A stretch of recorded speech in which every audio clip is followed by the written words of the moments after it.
Hello friends, welcome to my channel Backbone. Myself Dr. Sneha Mishra, and today we'll talk about knee joint, which is the most important weight bearing joint in our body, and most of the pathologies are related to this joint. For example, osteoarthritis, ACL and PCL injuries in sports persons.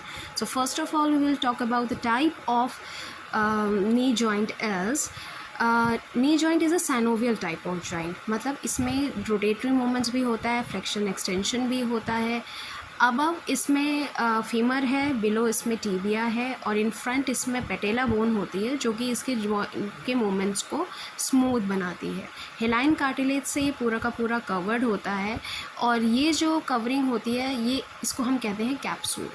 ठीक है, अब capsule में जगह जगह बर्साज होते हैं। Bursa का मतलब है एक कुशन लाइक स्ट्रक्चर प्रेजेंट होता है जो कि बोन्स को आपस में रगड़ नहीं खाने देता है। कैप्सूल्स जो होते हैं वो पूरी तरीके से स्ट्रेंथन होते हैं ऊपर नीचे आगे पीछे से, जो भी लिगामेंट्स हैं, जो भी मसल्स हैं उससे।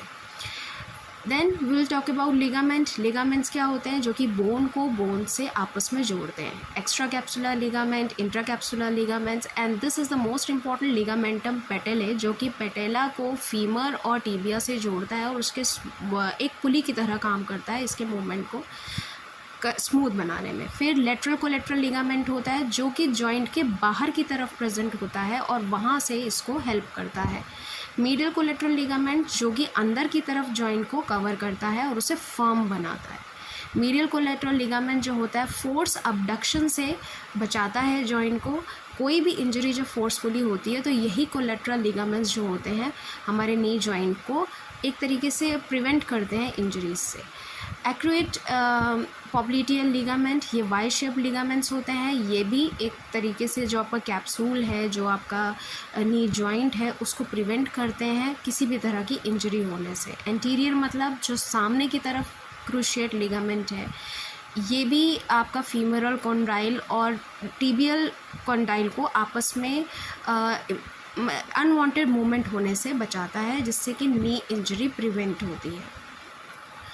तो मोस्टली फिर हम बात करते हैं मेनिस्काई की। मेनिस्काई क्या होती है? जो फीमर और टीबिया का, जो फीमर का नीचे का हिस्सा और टीबिया का जो ऊपर का हिस्सा होता है उसके बीच में एक कवरिंग होती है जिससे कहते हैं मेनिस्काई। दो तरह की मेनिस्काई होती है, मीडियल मेनिस्काई जो अंदर की तरफ है एंड लेटरल मेनिस्काई जो कि बाहर की तरफ है। फिर आता है साइनोवियल मेम्ब्रेन। ये एक मेम्ब्रेन है जो कि एक तेल निकालता है अपने अंदर से, जिससे कि जॉइंट का जो फंक्शन है वो अच्छे से हो, स्मूथ हो।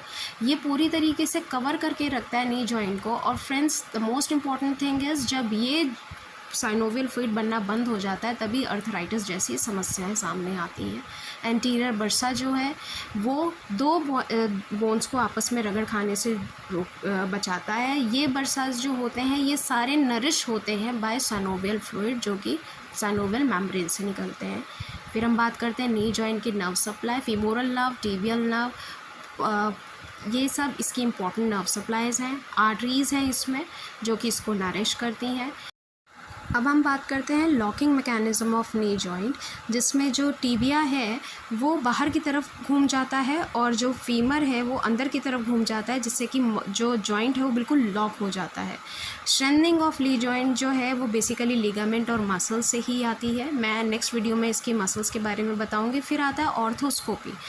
अब हम अगर पैथोलॉजी की बात करें तो ऑर्थोस्कोपी एक टेक्निक है जिससे इसका जो ट्रीटमेंट है वो किया जाता है अगर कोई इंजरी या किसी तरह की पैथोलॉजी जॉइंट में होती है। नीमोथोरिक्स भी एक नई टेक्निक आई है जिसमें हवा के द्वारा पता किया जाता है कि कहाँ पर एक्चुअली नी में इंजरी है। सो फ्रेंड्स, इंजरी जो है नी जॉइंट की वो बेसिकली हम या तो ओल्ड एज पीपल में देखते हैं या स्पोर्ट्स पर्सन में देखते हैं या फिर किसी एक्सीडेंटल इंजरीज़ में देखते हैं, जिस इंजरी के होने से जो साइनोवियल मेम्ब्रेन है उसमें पानी भर जाता है, जिस वजह से वहाँ स्वेलिंग हो जाती है। टीबियल कोलेटरल लिगामेंट इंजरी, जैसे इसके नाम से ही पता चल रहा है, ये भी एक तरह की इंजरी है।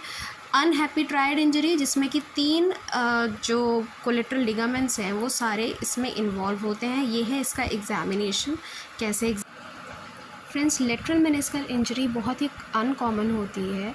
ये प्रॉब्ली बिकॉज इसमें ये बहुत अटैच्ड होता है और इसकी स्ट्रेंथन जो होता है मिडिल मेनिस्कल से ज़्यादा होता है। ये इस वजह से लेटरल मेनिस्कल जो होता है उसकी इंजरीज़ कम होती है। So thanks for watching this video. मैं दोबारा से आऊँगी नी जॉइंट मसल्स।